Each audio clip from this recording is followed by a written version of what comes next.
Hey, what's up, guys? Welcome back to the OG's Giannitti, where we take football to the next level. Yeah, I should just let you all know right now. This is not the video you're expecting. I'm gonna do the match predictions after now, but right now I just watched Enzo Maresca's pre-match press conference for Chelsea versus Bournemouth. He said a couple of things I think we need to dive into a little more. Yeah, I'm a Chelsea fan, so obviously I'm going to pay attention to Chelsea a little bit more than other clubs. So you should just get used to it. And by the way, in case you all didn't know, we are on the road to 100 subscribers. So you all should keep on following so we can hit 100 before 2026. That's the goal. And now let's get into it. One of the things Enzo Maresca talked about was, well, obviously, something the whole world was talking about after Chelsea's loss to Leeds, and it was the rotations. He was asked a couple of questions about it, and he said he made mention of the fact he was disappointed at the performance, and yeah, he didn't really expect, even though those guys haven't been playing, he expects them to be up to the standard, to that Chelsea standard. He didn't expect them to drop the stinker they dropped. And in this performance, there were a lot of negatives. Even after the match, when Enzo Maresca was asked what things did he not do right, he said everything, that the game was just bad. Leeds United were better in every single aspect. And that's coming from a manager who was absolutely very harsh. He was also asked if he has spoken with any of the players privately to analyze the game.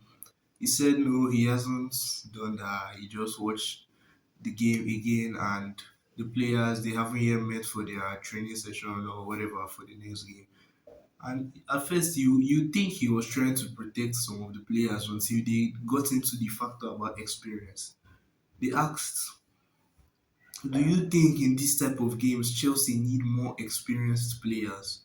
He first of all brought up the fact that, well, their experienced players, one is suspended and one is injured, obviously referring to Caicedo and Colwill. And then he said experience wasn't really the issue there. And they still brought it up again. And then he said, okay, you want to talk about experience? Who was the oldest player on the pitch? Tosin Alarabi. Did he play well? Enzo Maresca quite literally just called out Tosin in front of the entire world, bro. And I don't know. Now I'm starting to feel like he might get sold. I mean, he should, my opinion, he should get sold, but yeah, usually Maresca doesn't do this. He always defends his players, but calling him out this way, wow. And we've known Enzo Maresca as someone who stands his ground all the time, but when he was asked about Josh Achampo, he said the reason why he didn't play Josh was because he knows Leeds United like to play a lot of forward balls towards Mecha and Calvert-Lewin, so he wanted to put taller, more physical players such as Benoit and Tosin. Yeah, and he said he actually regretted not playing Josh because they still played the balls and they didn't win the aerial duel. So he would have played someone like Josh, who is more like a ball playing defender, as opposed to Tosin, who just always loses his head and does not know what to do on the pitch. Now, I didn't do a match review for that game, but that was a stinker from Chelsea because a lot of the goals were self-inflicted, especially that third goal. What was Tosin doing? I mean, bro, in that match against Sunderland, where he marked Brian. I don't even know what he did there. I mean, he could have gotten the ball away or something. I don't know. There were better things to do as a defender. You should know what to do in a 1v1 situation, especially when your two defenders, it was Tosin and Chalobah.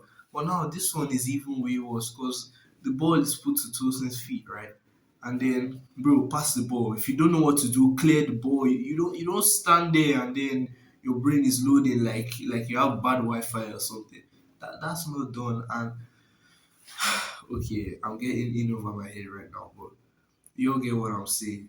I mean, I was watching some videos, and when we talk about rotations, what we want to see is consistency with the rotations. Case point, Arsenal. It's either Gabrielos and Saliba or Mosquera and Hincapié. so that these players who are essentially not good enough to be in the starting 11, they can form some consistency, some chemistry amongst themselves.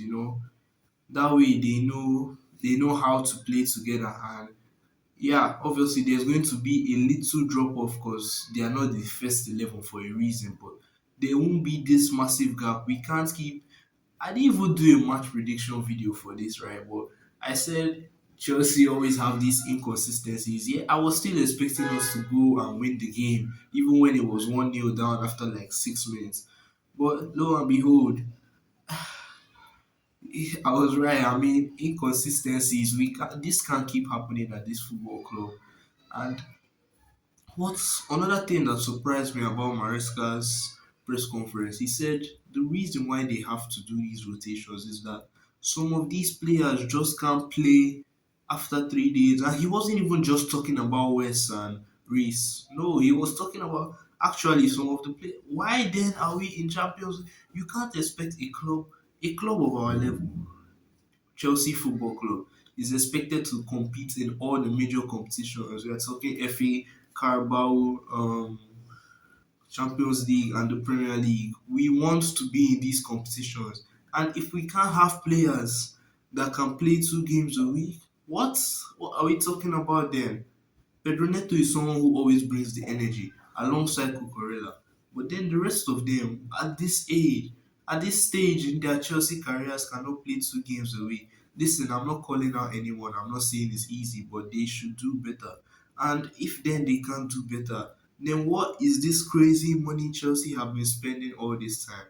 I mean, we've spent a lot of money in recent years, and it's not a secret. Some have been on very good investments, players who have turned out to be worth it.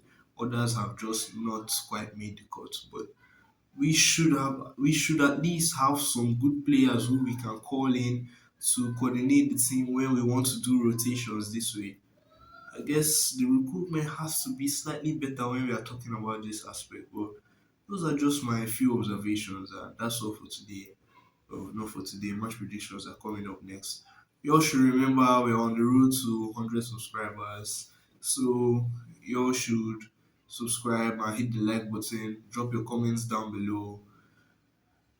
And I'll see you in the next one. Peace.